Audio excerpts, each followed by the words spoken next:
Hi, it's John from Brotherton-accountscom. Today I'm just going to do a quick video on how to add a PDF to a sales invoice. So this is useful if you've got extra information that you want to send to your customer and include it with the invoice, or sometimes we have clients where they want to save something to an invoice so it's actually linked to that invoice and linked to that sale, but they don't actually want to send it to the customer, so it's just there for information for their purposes. So, you know, both options work really well, and this is just a short video on how to do that. So if we go and add a new sale, we would go to invoice, we'll go and find our customer that we're going to raise an invoice to. So if I just do this very quickly, just to get the invoice in the system. So we add an item. So that's your invoice raised. Now here you've got this option to add items into that sale, which you can either send with the invoice or not send with the invoice. So we've got upload files, so we can go and find it on our computer and then add the file, or we can add from the file library, which is within XERO, and I've done another video on that.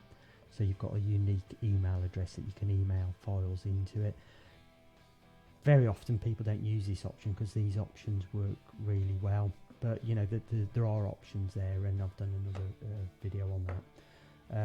The other thing that people don't realise is you can just drag and drop into this template, so you don't have to physically go in and find an upload file.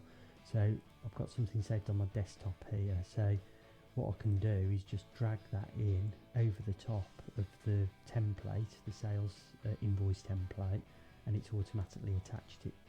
So that is really quick. So if you've got something readily available, you can just drop it straight in like that.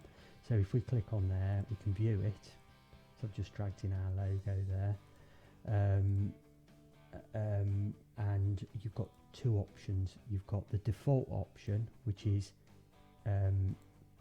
the normal option is this, so don't include with invoice. So if you don't do anything with this tab here, that item will not go with the invoice when you send it. What you physically, if you do want it to go with the invoice, you've physically got to click on there and then click on include with invoice. So that is a little bit of a safe option, which is great, because you know, you might add things in there that you just want there as notes internally for that customer, and you don't necessarily want it to go. So the default setting is it won't send it unless you ask it to.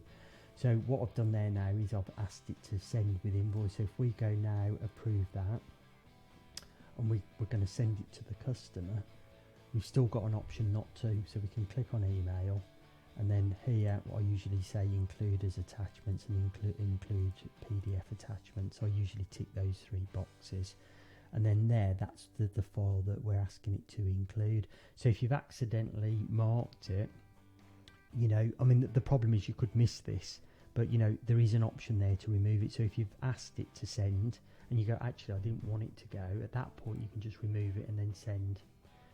Okay, so if we go back to our emails now, the default is it won't send it, so, or attach it when you send. So if we click on here, there, include with invoice, so that's now included with invoice. So if we go email, it's now going to send it with the invoice, and like I say, I usually tick those boxes as well.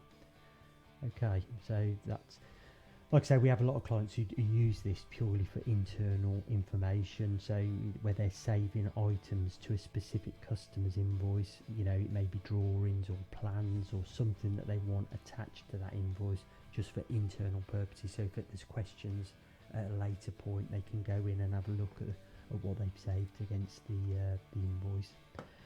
Okay, that's hopefully been helpful, and I'll see you next time. Okay, thanks, bye.